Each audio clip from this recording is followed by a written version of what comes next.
नाज़रीन, हम बात करें कराची की सूरत हाल पर, जहाँ पर सुओ मोटो भी चल रहा है, उस per day to day hearing भी हो रही है। उससे पहले हमने आपको कुछ खतूत भी दिखाए प्रोग्राम के पहले। ऐसे में हमारे साथ मौजूद है हनीफ अब्बासी साहब स्टूडियोज़ में। इस वक्त हमारे साथ डॉक्टर आमिर लियाकत हुसैन साहब कराची से और हारून रशीद साहब रावलपिंडी से हमारे साथ मौजूद है। बहुत शुक्रिया तमाम मेहमानों का एक मरतबा फिर। डॉक्टर आमिर लियाकत हुसैन साहब, आपसे दोबारा आगाज़ करना चाहता हूँ जी। आपको एमक्यूएम से क्यों निकाला गया था? कल कहा गया कि आप डिसिप्लिन की खिलाफ वर्जी की थी, जिसकी वजह से आपको फारिग किया गया एमक्यूएम से। जी मैं तो कभी इस बारे में मैंने कभी भी गुफ्तगू नहीं की और ना करना चाहता था।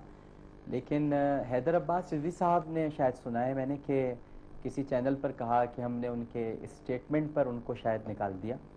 तो पहले तो उनको अपने बड़ों से पूछ लेना चाहिए था कि बात क्या है, और बच्चों को बोलने से पहले बड़ों से मालूमात हासिल कर लेनी चाहिए कि, और ज़ाहिर है कि उनकी और जुल्फ़िकार मिर्ज़ा साहब की आपस में लड़ाई चल रही है।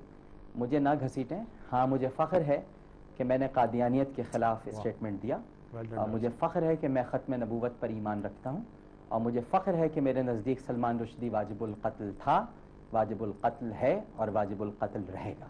अगर ये स्टेटमेंट मेरे निकलने का सबब बना है तो मेरे इस निकलने पर भी मुझे बहुत फ़ख्र है, और इस एज़ाज़ पर मैं हमेशा अल्लाह ताला के हुज़ूर सरबसजूद रहूँगा।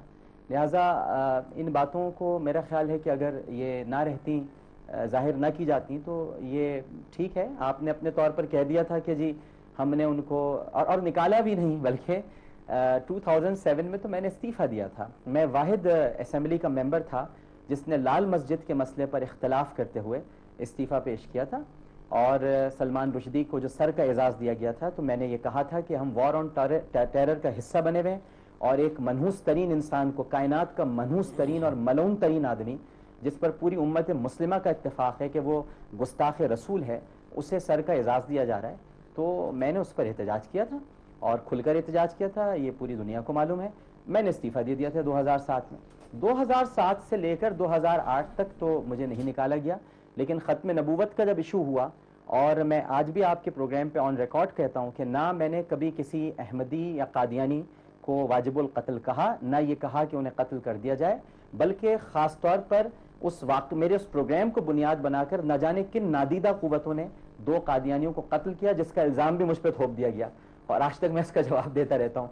मैं तो आपसे ये कहूँगा कि मेरा दीन, मेरे सरकार हमें ये सिखाते हैं कि किसी एक इंसान का कत्ल पूरी इंसानियत का कत्ल है, ना हम तो कत्ल आप को पर ये सही इल्ज़ाम समझते लग हैं और ना जायज़ मानते हैं। वो इल्ज़ाम लगा था क्योंकि जी उन्होंने कहा कि जी डिसिप्लिन की खिलाफ वर्जी करने पर डॉक्टर आमिर लियाकत हुसैन साहब को पार्टी से निकाला गया। देखिए पता जी, नहीं जी, वो अगर डिसिप्लिन की खिलाफ वर्जी ख़त्म नबूवत पर ईमान है, तो ये खिलाफ वर्जी तो मैं क़यामत तक करता रहूँगा भाई। बिल्कुल दुरुस्त। अब्बासी साहब, उन्होंने तो अपना उनको पहले बता। पहले पहले मैं डॉक्टर साहब को सलाम पेश करता हूँ। डॉक्टर साहब, और डॉक्टर साहब, इस हकीकत का मुझे डे 1 से मालूम है, और मैं आपकी अज़मत को सलाम पेश करता हूँ, और इसके अलावा और कोई दूसरी बात नहीं, मैं आपकी जगह गवाही देता हूँ। और मैं समझता हूँ कि आपने हमारे लिए भी एक जज्बा ईमानी पैदा किया है, हर मुसलमान के लिए, जिसके ईमान ही मुकम्मल नबी पाक सल्लल्लाहु अलैहि वसल्लम के बाद होता है। अगर उन पे ईमान नहीं है तो हमारा ईमान मुकम्मल नहीं है। लेकिन